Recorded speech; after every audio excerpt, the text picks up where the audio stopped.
definitely not something I want to do for forever. I really want to get better, and I want my children to be proud of me, you know what I mean? But your children, they love you anyways, no matter good, bad, or indifferent, you know what I mean? But you gotta love family. You don't have to like anything about it, but you gotta love it. that's the only thing. Yeah. Is hearing my daughter's voice every day, because I don't think I would have made it out of her.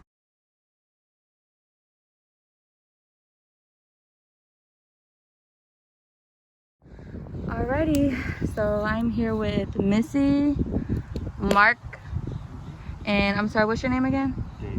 David. So if you guys can just tell me a little bit about yourself, and I mean we could just go down the line.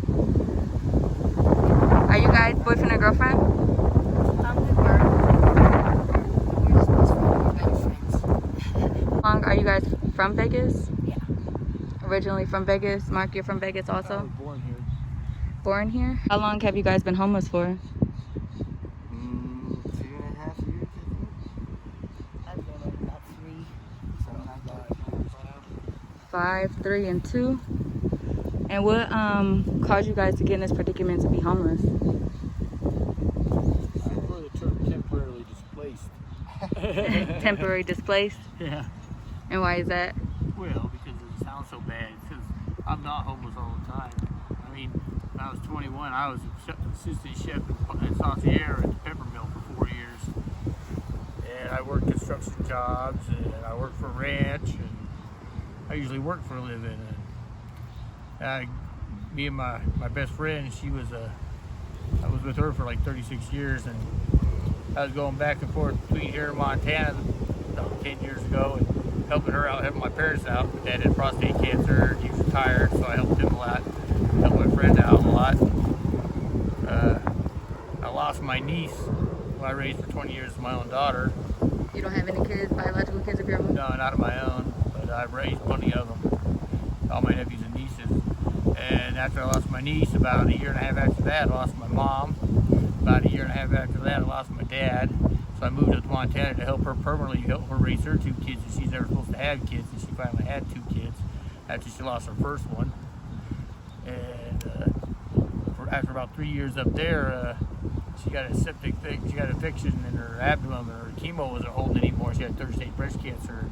She passed away after 36 years. And I was freezing. I didn't mind freezing to death. I didn't want to starve to death up there. So my brother came and picked me up, and I came down here, and I was working with him.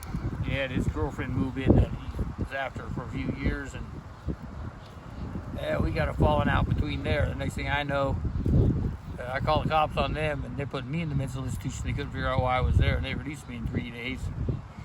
I get there, there's eviction notice on the door, and I came down here, and I slept in a palm tree in that alley right there on the corner for like a year and a half. People didn't even think I was in there.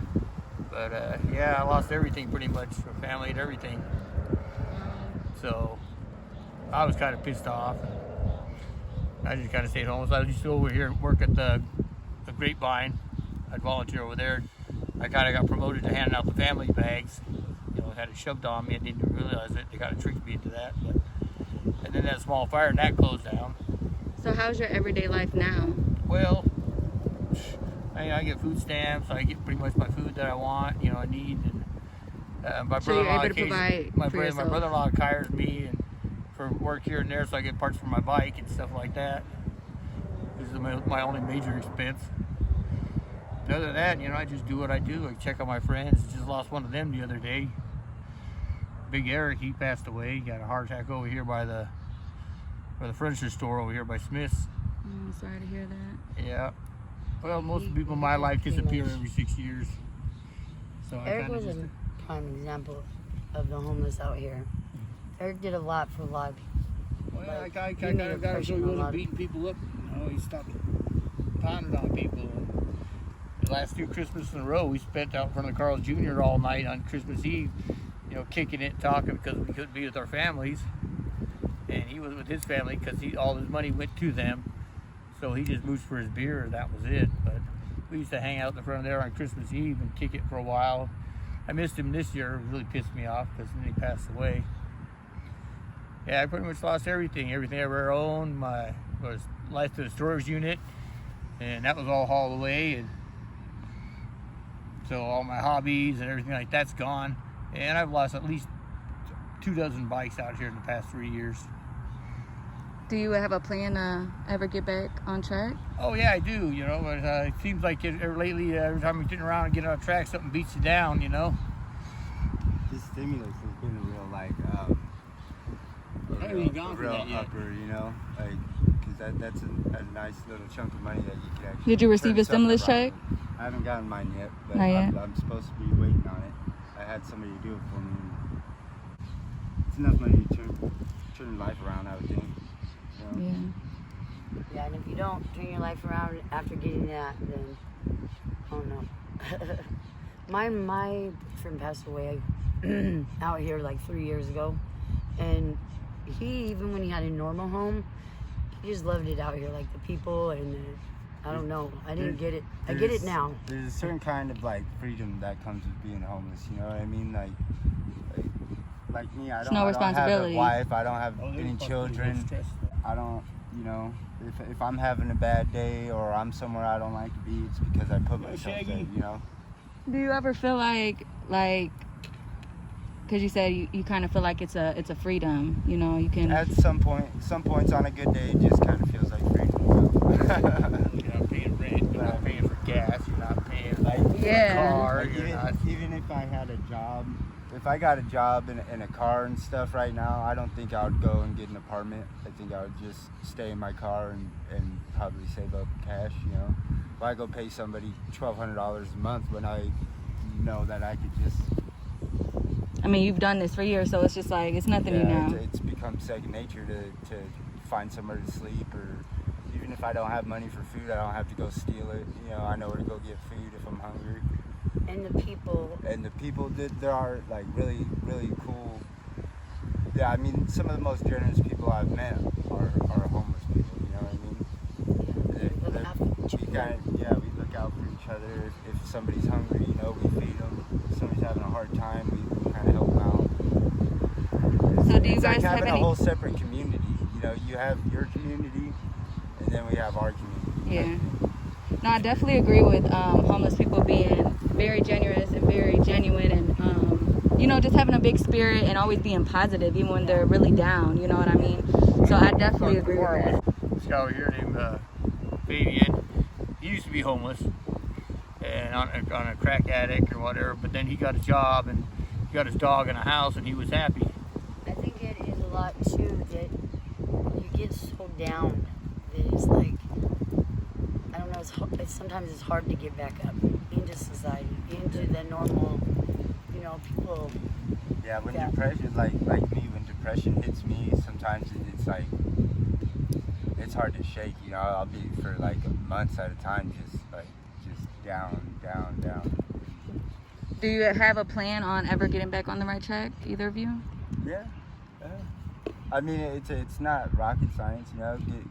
I mean, my ID and my social security card and everything was stolen from me because I fell asleep on the bridge, but I know that story. But you know, so it's a little bit of a struggle to go back and get that, especially with this COVID-19 nonsense. I mean, I went in, I had the money for it and everything to go get it, and they gave me an appointment for August 28th, and I went in like 2 weeks ago, and it's like, you know, little things like that, you know, it's kind of, and it's just today's society, really. You know, you gotta, if you don't have internet and a phone or something, you know, you can't just put your boots on and go find a job anymore. You know what I mean? You gotta have this, you gotta have that. It can be done. I know, it can It be can done. definitely be done. I tell you what, it gives you, it makes you humble, and it gives you the testimony with God, pretty much. Yeah, it's definitely shown me that you know, there is somebody out there looking out. Because I mean, there came a point to where, you know, if I stay at what I'm looking for long enough,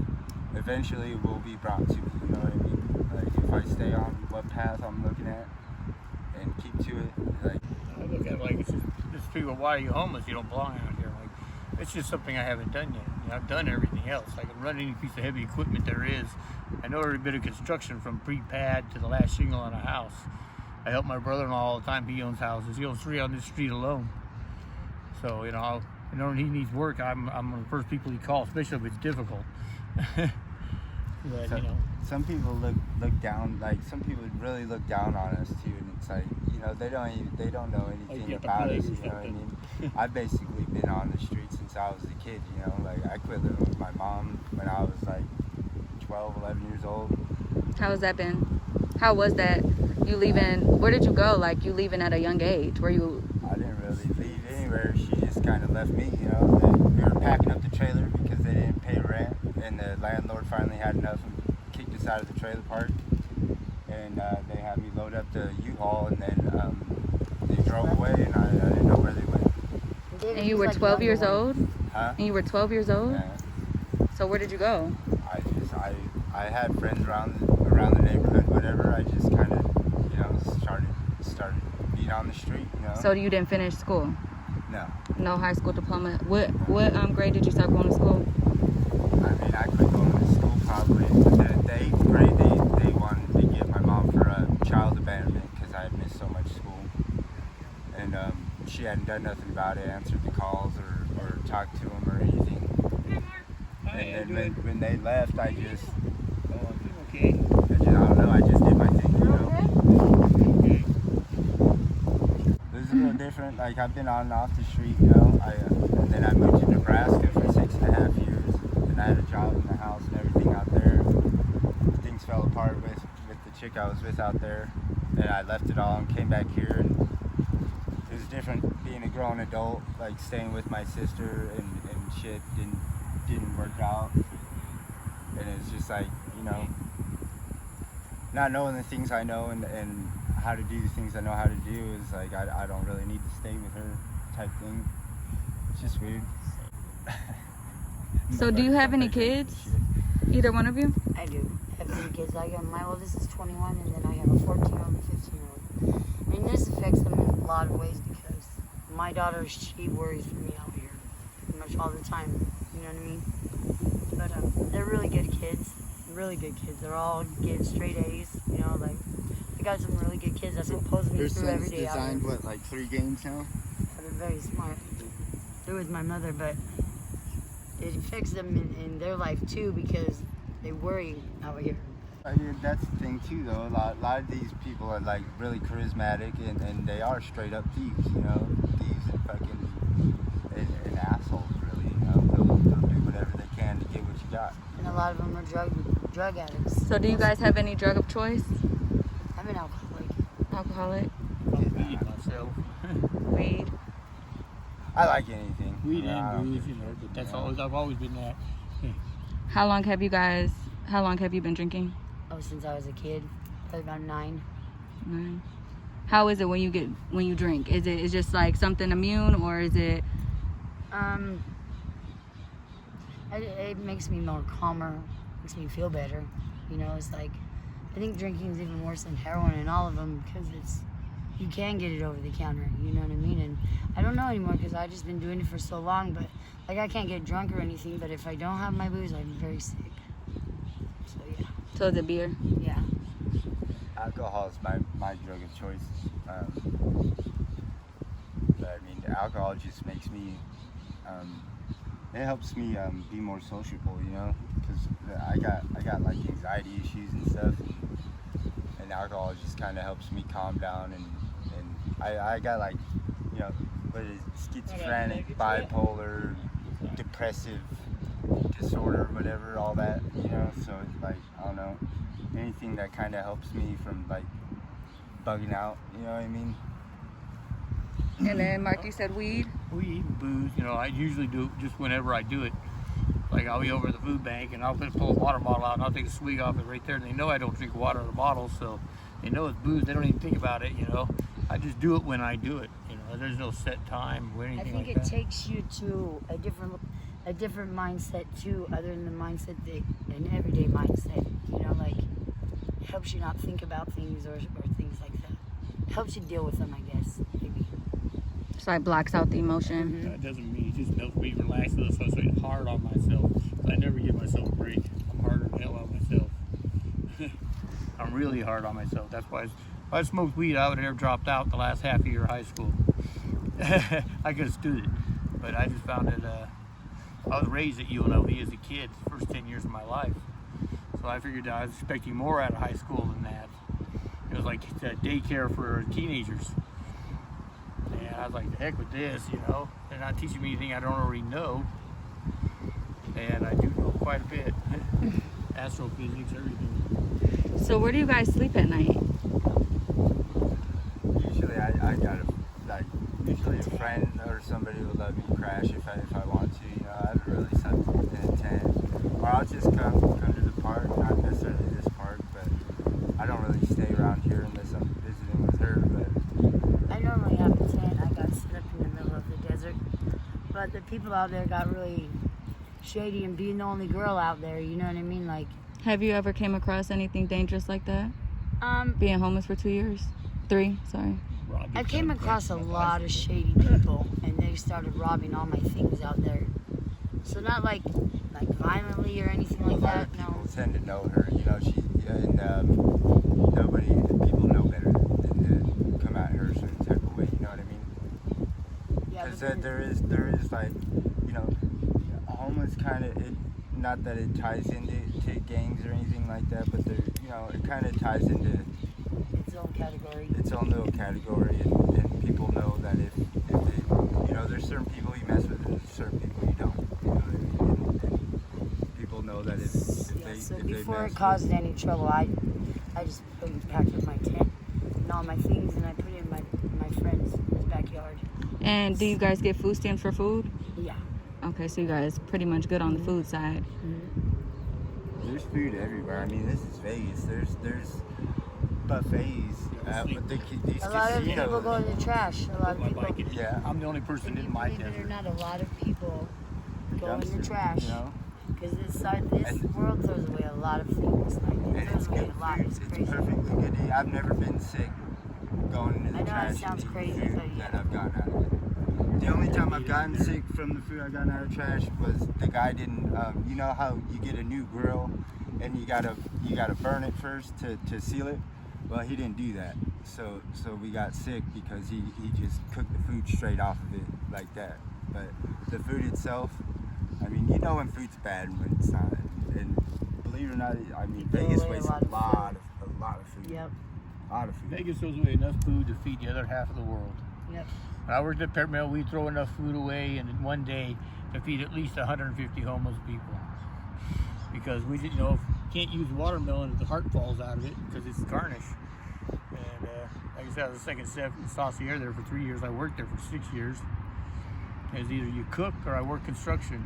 My dad was diesel mechanic, so I know how to run anything. I never thought a day in my life I would ever food out of a trash can, but these past couple of years, we've gotten a lot of good food. Even out as a of the kid, trash. I'd run and get out of the house and go out and sleep in the desert. It sounds horrible, but I'm not When kidding. this coronavirus first started, I was over by the Olive Garden up there off Nellis and Charleston or whatnot.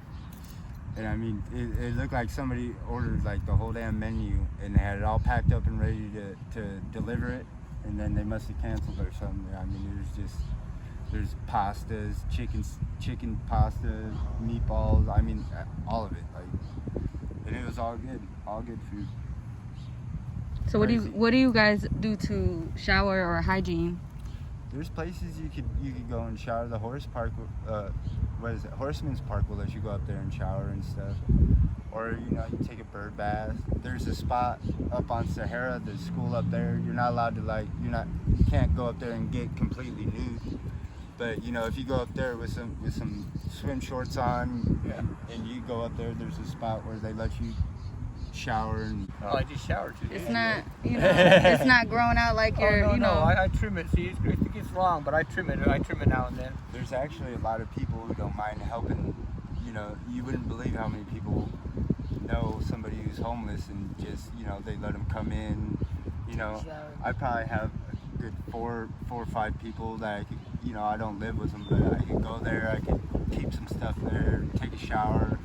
If I'm really burnt out, they'll let me crash on the couch or something for a couple of days, get my strength back, whatnot, and then, you know, go back out again. So how is it with the heat here and like being outside all day? It's what- And the heat, but the humidity sucks the water right out of you. In Vegas, you got to watch it bad because you'll drink. If you don't drink 4 or 5 gallons of water in a day like this, you won't even notice, especially the wind going You'll be so dehydrated. Next thing you know, you're calling the ambulance because you're dehydrated and My you had kidney massive shut heat down stroke. earlier this year. Your kidneys shut down? My kidney shut down. My liver was shutting down. Oh yeah, that's bad. The doctor told me if I had waited another day, there wasn't much they would have been able to do to help me. They wanted to put a catheter in my neck. Yes. Why was it? I was on a drip for 7 days. On an IV drip, whatever. I've been hospitalized 3 times last summer for the same thing. Is it because of the heat, like a heat stroke? Well, and I'm an alcoholic and I drink. Once you have it, it's easier to catch every time Yeah. because your body just dumps your water out. I can sweat more in an hour, and you can drink in 2 hours. Especially if I'm doing something like roofing or something. I've done 2 roofs right across the street over here the past 2 years. The booze and the drugs don't help me, you know. I just like to get. But I'll speak for myself Actually, on when that I one. get high on weed, it does something because I drink a whole lot more liquid. But I think there's something in life has Everybody's got put a them story, down, you know. so down, yeah. Like I Yeah, said, the just loss like of my niece, my mom, my dad, and my best friend for 36 years kind of put me down. That was all within a 3-year period there. Bam. and it's just a matter of time, I guess, until you. That's who I spent Get my back whole up. life keeping alive. I fulfilled a lot of my financial future for them. And then the next thing I know, I'm like, boom, I'm starving to death and freezing to death in Montana. I miss your kids though. I raised them for the first